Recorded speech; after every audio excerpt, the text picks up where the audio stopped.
d'émotions qui circulent entre l'écran et les yeux des spectateurs, quoi. Vraiment, je trouve qu'il y a beaucoup d'émotions dans cette série et elle est très touchante. Voilà. Puis le casting est très bien.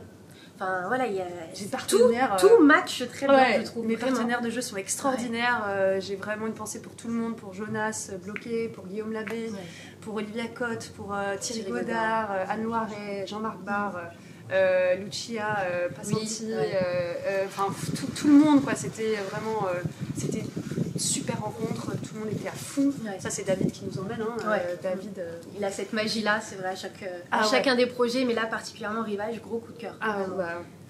Pour moi aussi. Tu vois, et c'est, je pense sincèrement, parce que tu as fait beaucoup de rôles, mais c'est un de tes rôles qui va rester. Il m'a marqué. Et, en plus, on a de la chance d'avoir Xavier Doléan, le chef opérateur, qui est formidable, qui a fait une image magnifique, de qualité, vraiment. Vraiment toute l'équipe technique s'est donnée à fond pour qu'on ait une belle série. Je trouve qu'il est impressionnant, il y a des scènes impressionnantes, il y a des moments touchants, il y a vraiment de plein de choses là-dedans. Et on parle de la vie, on parle de ces pêcheurs, on parle de l'océan, on parle de l'océan, on parle de la nature, beaucoup aussi.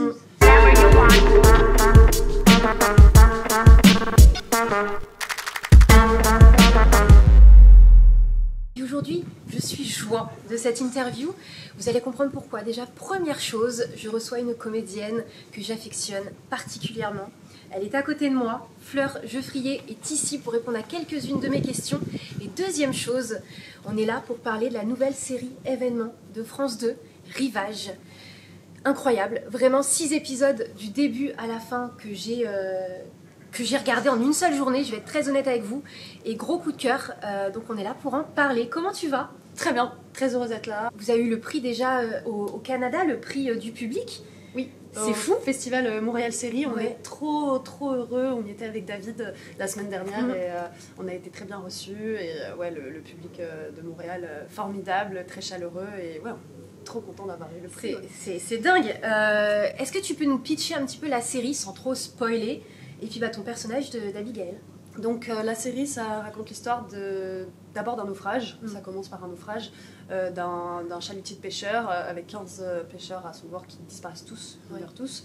Et Abigail, mon personnage, est océanologue. Elle travaille à l'Ifremer, elle est spécialisée en bioacoustique, donc les sons sous-marins. Et elle est appelée pour essayer de comprendre pourquoi ils n'arrivent pas à retrouver l'épave du bateau, ni les corps des 14 marins qui sont décédés. Donc elle vient à Fécamp, qui est sa ville natale, là où il y a toute sa famille, qu'elle a fui il y a 3 ans à cause d'un drame.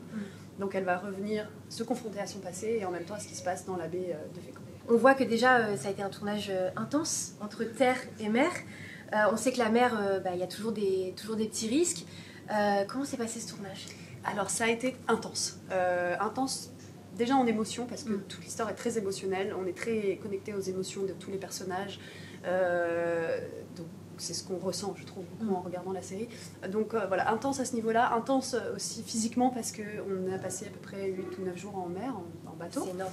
Ouais, c'est beaucoup, surtout dans la Manche, en Normandie, en automne. Donc, c'est pas la meilleure période. Voilà. Non, le début ça allait, il faisait beau et tout, la mer était calme, et puis après on a essuyé quelques tempêtes. Donc il y a eu un jour on a dû arrêter de tourner parce que la tempête était beaucoup trop forte, trop dangereuse. Donc là-dessus ça c'était un sacré challenge, et toutes les prises de vue sous-marines aussi, j'ai dû apprendre la plongée. Donc c'était physique, quoi. C'était physique, mais un gros challenge. Le résultat est là. En tout cas, vraiment, on est heureux. Vraiment, c'est incroyable. Donc tu disais, tu as dû apprendre à plonger, tu as passé aussi ton permis bateau. Est-ce qu'on peut dire que c'est un rôle qui t'a marqué et qui restera gravé dans ta carrière? Complètement, parce que déjà j'ai eu la chance de pouvoir me confronter au milieu marin qui m'impressionnait avant, que je connaissais peu, et finalement je me suis retrouvée très à l'aise. J'ai aimé passer mon permis bateau, mon baptême de plongée.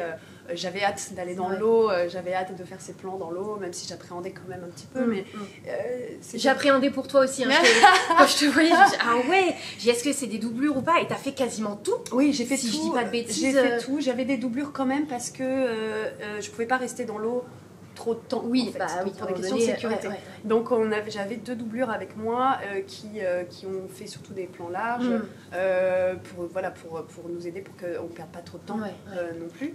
Mais tous les plans où on me reconnaît finalement, c'est moi quoi. Bah, c'est ça, j'en ai fait une grosse impressionnant. Partie. J'étais très très fière. Et quand j'ai vu la série, il y a vraiment j'ai vraiment réalisé des rêves d'actrice. Tu vois, on est quand même dans le fantastique dans la série Rivage.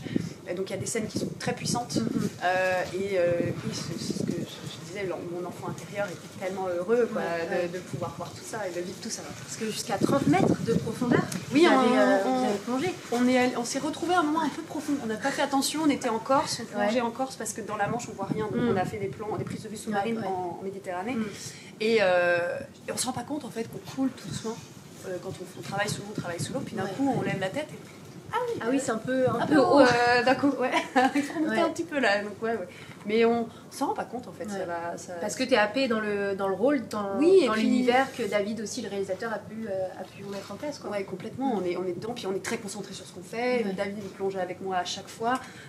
Donc voilà, c'était mon référent. Je le regardais tout le temps. Il me faisait des signes. En plus, on a appris la langue des signes. Lui, il avait appris avec Scam. Moi, je l'ai appris là pour la série Rivage. Donc on communiquait tous les deux, ce qui perturbait un petit peu les plongeurs qui eux ne connaissaient pas cette langue. Donc on a dû s'adapter, mais on y est arrivé, c'était assez impressionnant. Je pense que c'est un tournage où il a fallu vraiment, comme tu le dis, s'adapter tout le temps. Vous disiez que les plans de travail, ils changeaient tout le temps au fur et à mesure, à cause notamment du temps. Parce que ça, c'est quasiment la seule chose qu'on ne peut pas maîtriser. Complètement. Chapeau à Sophie, la première assistante, parce qu'elle a fait un travail de fou. On a, je ne sais pas combien de versions de plan de travail on a eu, mais on doit être humble face à la mer et face au climat. On n'a pas le choix, on est obligé de s'adapter et courber les chines et dire ok, là on ne peut pas sortir. Ah, il neige. Bon, bah là on va. Oui, parce que le dernier jour de tournage, vous avez eu de la neige. C'est quand même incroyable. Le dernier jour de tournage en mer, donc en bateau, la dernière sortie en bateau, on se dit allez, c'est le dernier jour.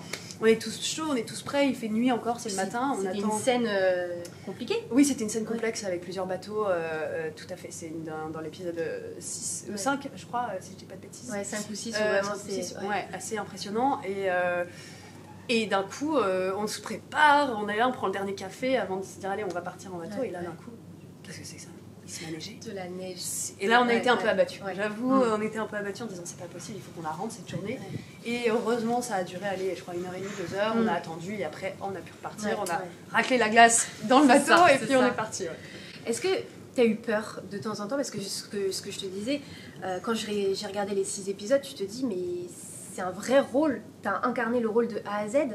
Et moi, des fois, j'avais peur pour toi, sincèrement. Et donc, j'ose même pas imaginer ce que tu pouvais ressentir. Certes, vous avez une équipe, c'est très cadré, beaucoup de sécurité, bien sûr, il en faut. Et ça se voit. Mais est-ce que tu as eu peur de temps en temps? Alors, il y a eu 2 moments, 2 ou 3 moments en bateau. Pas sous l'eau, j'ai jamais eu peur parce que j'étais très bien encadrée, il n'y a pas eu de soucis. Même dans les bateaux, on était très bien entourés. On avait des coordinateurs marins, des gens qui assuraient la sécurité, des pompiers, tous étaient formidables. Tout ça, c'est tout ce qu'on ne voit pas en fait au tournage et c'est aussi essentiel. C'est ça, quand tu vois 3 bateaux à l'image, il faut en compter 2 ou 3 de plus derrière. Le bateau caméra, le bateau qui fait le relais et le bateau, je sais plus comment on l'a appelé ce bateau, mais où il y avait toute l'équipe, les maquilleuses, la script, les retours d'images, les costumes, la nourriture, les toilettes. C'est ça, oui aussi, oui. Donc, voilà, on était assez nombreux et puis parfois quand la houle était un peu forte ou quand les courants nous emportaient ou quand d'un coup on est 3 bateaux et qu'il y a 2 plongeurs au milieu, ils plongent sous l'eau, ils doivent ressortir en le temps de 2 secondes, ils ont déjà fait 3 mètres. On flippe un peu quoi. Forcément il y a des moments de peur, il y a un moment où on est sur mon bateau à moi, le Shark, et le chef opérateur Xavier Doléan qui a la caméra comme ça, qui n'est pas harnaché, et je dois faire un demi-tour avec le bateau assez rapide et je me retourne et je vois les vagues derrière. Je me dis là, si je prends la vague de travers, il peut passer par-dessus bord. Donc des petits moments où d'un coup le stress monte, pression. Mais ce qu'il faut c'est maîtriser ce qu'on fait et pas faire n'importe quoi. Donc en général on prenait les bonnes décisions et on faisait attention quoi. Et comment t'arrivais à canaliser un peu ce stress, cette pression? Est-ce que tu as un petit tips? Alors, je me concentre sur ce que je dois faire. J'essaie pas de pas penser aux problèmes qu'il pourrait y avoir. C'est-à-dire que je pense à toute la sécurité, évidemment. Je sais que je suis sécurisée. Je sais que tout le monde est sécurisé. Donc ça, là-dessus, tout va bien. Et ensuite, t'es concentré, c'est comme quand je plongeais, j'ai un peu peur du vide. Et c'est vrai que dans l'eau, j'ai peur quand je regarde en dessous et que je vois du noir. Ouais, tu sais pas ce qu'il peut... J'aime pas ça. J'aime pas ça, mais genre ce que je faisais, je n'y pensais pas. Et je me focalisais sur ce que j'avais à faire. À retrouver très prochainement sur France 2, Rivage. N'hésitez pas à liker, partager et commenter la vidéo. Allez suivre Fleur sur ses réseaux sociaux. Et puis on vous dit à très vite. Merci pour ta confiance. Merci. C'était chouette. Merci beaucoup, c'était super. Merci tout le monde. Ciao. Ciao. Bah super. Merci beaucoup. Nickel. Merci.